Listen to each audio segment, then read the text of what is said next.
Good afternoon, Prof, and thank you very much for your time. There are a couple of issues that I would like us to discuss, to go through. First up, I just wanted to get the numbers out. Are you aware if we've got more than 4 people at this stage who have tested positive for the variant from India in South Africa, or the number still remains at 4, from your knowledge? So good afternoon, Dan. So I think we need to understand is that the amount of sequencing that we're doing as a percentage of the number of new cases of COVID-19 is really, really very low. So when we say we're detecting 4 cases of the B1617 variant, which is a variant from India, that is a minimum estimate. We're not sequencing every new case of COVID-19 in the country. So these are just sort of suggestive numbers, but certainly nowhere close to the absolute number of people that actually have been infected with this variant, or even the B117 variant from the United Kingdom. All it tells us is that the virus is in the country and there's possible community transmission, at least for the B117 variant. And the minister this morning saying on ENC, Dr. Zweli Mkhize, there's still a lot of uncertainty around how these variants, like the one from India, will behave in South Africa. That's correct. Now, I just need to clarify something. I do believe that the COVID-19 vaccines would work against the B1651 variant, the Indian variant. But it won't work that well in protecting against mild infection and moderate infection. It will probably still protect against severe disease. This particular variant from India shares a mutation which is very similar to the one found in the South African variant, the B1351 variant, which makes these viruses relatively resistant to the immune responses that are induced by the current generation of vaccines, as well as immune responses, especially the antibody response that's been induced by past infection from the ancestral virus. So I think vaccines would work similarly well against the B1615 variant from India as they would work against the B1351 variant. But the vaccines will work much better against the B117 variant, which doesn't have this one mutation that makes this virus relatively resistant to the antibody that's induced by the vaccines. Okay, so put simply, these vaccines will have some form of protection to different degrees to these different variants. That's what you're saying? Absolutely, and I think for severe disease and protecting people from dying, these vaccines will work very well, in fact. To probably reduce your risk by 80% or greater. Hence the importance of accelerating the vaccination rollout.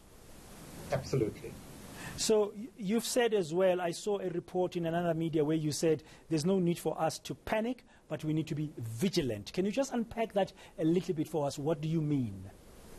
Right, so for very much the same reason, in that the variant that's circulating in India, that's dominating in India, is fairly similar to the variant in South Africa, except it has got one additional mutation that might cause it to be more transmissible, meaning that after a person is infected, that person is more likely to pass it on to someone else. But the exact magnitude of that increase in transmissibility or infectiousness of the individual hasn't yet been quantified. But at the end of the day, what's happening in South Africa and what we're likely to experience is going to be less a function of the importation of this case, of this additional variants, as opposed to ongoing circulation of the B1351 variant. What the scientists have already shown in South Africa as an example is that people that are infected with the B1351 variant, the most recent variant in South Africa, they produce antibodies which are actually very efficient in not only controlling that virus, but also the original virus that was circulating in the country. And I suspect that antibody that's been induced by past infection from the B1351 variant will also have good function in reducing the risk of infection and disease from the variant that's been identified in India. So the bigger concern in South Africa is more about the virus that's already established in the country, flaring up in terms of number of cases, which is likely what will contribute to the resurgence that seems to be occurring in some parts of the country already. Yes, I'm hoping before 3 o'clock to be speaking to the MEC for Health in the Free State. That's one part of the country that we've seen there, Professor Madhi, some increasing in numbers in pockets in some districts of the Free State. So the fact that we don't have a lot of data yet, the fact that we're not as certain about these new variants like the one from India, it does not mean the vaccines won't work against them, as you've said, but also our main focus is our own variant, which we know is now dominant, and it will be very, very important. So at the basic level, the simplest measures we've taken of dealing with COVID-19, wearing the mask and socialize and physical distancing, they remain as effective as ever. Absolutely, and the single most important measure that we need to appreciate, which contributes directly or indirectly to more than 80% of all infections, is to avoid mass gatherings, and especially mass gatherings in poorly ventilated indoor spaces. That itself is probably the single most effective tool that we've got in our hands to be able to draw out a period of time over which the resurgence occurs. It's not about us trying to control the number of people that's infected. It's really about us trying to control how quickly people get infected. And we're wanting to avoid people getting infected over a short period of time, because that usually results in many cases requiring hospitalization over a short period of time, which ends up overwhelming our healthcare facilities. Yeah, we haven't had a family meeting with the president for some weeks now. I wonder when the next one will come. And I'm just asking you, as a scientist, the current level 1, the adjusted level 1 restrictions that we have, we saw around Easter some relaxations. Do they worry you as a scientist, or you think we're doing fine? Look, I think we've been fairly good in terms of avoiding these mass gatherings, which is great. For me, it's immaterial whether we're on level 1 or level 5. The most important thing is that we can't allow mass gatherings. So I think we can continue with level 1 even when there is a resurgence, provided that we don't allow mass gatherings. And the other big issue is to ensure that high-risk individuals, people that are over the age of 60 and other individuals that are at high risk of developing severe COVID-19, that we get the vaccines into their arms as quickly as possible. If we can just do those two things, we get back to a relatively normal lifestyle fairly quickly. But it's about the timelines with regard to ensuring that we get the high-risk individuals vaccinated. Yeah, and we can learn from India. You mentioned gatherings there. I spoke to our correspondent in Mumbai last week, Rebecca Bandun, and one of the criticisms leveled against the Indian government of Narendra Modi is that they allowed lots of big gatherings to happen very quickly, and then that caused they became super spreader events. So it's a very good lesson for us there. Should we close our borders? Absolutely not. We certainly shouldn't close our borders.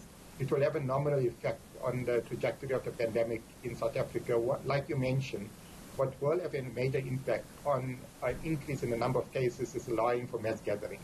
Be it religious gatherings, be it gatherings for electioneering purposes.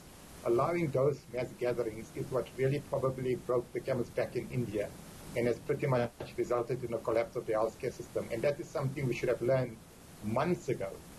This data that mass gatherings are responsible for more than 80% of infections, either directly or indirectly, are data way back from October of last year.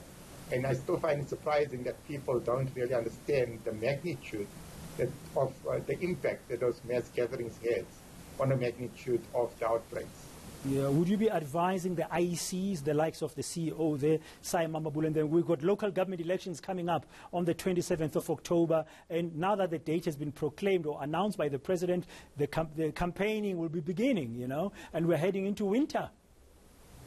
The IEC should absolutely not allow any sort of gatherings indoors when it comes to campaigning. In fact, the president should actually make a stance that the ANC wouldn't actually engage in any sort of those sort of mass gatherings, because that is exactly what is going to result in further flare-ups of COVID-19 in the country. If we're serious about combating COVID-19, we need to be serious about disallowing mass gatherings of any sort, and especially in indoor poorly ventilated spaces. Yeah, let's hope the politicians, the parties, and of course the IEC, as I've just referred to and you've referred to, will make the rules of the game, of engagement for this election to be very cognizant of what you have just said. Is there anything else, Professor Madhi, besides avoiding mass gatherings? I mean, you've emphasized this point very clearly, that you think we are lacking in, or we should do better in, as a country, to avoid a very severe third wave of the infections. The only other thing within our means, which we need to up our game on, is to ensure that we get vaccines into the arms of high-risk individuals. That is really what is going to get us back to a relatively normal lifestyle. It's not about vaccinating 40 million people. It's about vaccinating the close on to 12 million people that are at high risk of developing severe disease as quickly as possible. And all of the focus around COVID-19 right now needs to be to ensure that we get those 12 million or so individuals vaccinated in a period of not the next 6 months, but rather the next 6 weeks. And that will help us as a country to get back to a relatively normal lifestyle. You know, fast track the vaccination. Finally, which is the best vaccine? I had somebody being asked that question, and they said the best COVID-19 vaccine is the one in your arm. Absolutely. And all of these COVID-19 vaccines, be it the Sinopharm vaccine, the AstraZeneca vaccine for that matter, the Novavax vaccine, the Pfizer vaccine, all of them are probably going to provide high levels of protection of 80% or above against severe disease and death. And it's not about preventing people from having the sniffles.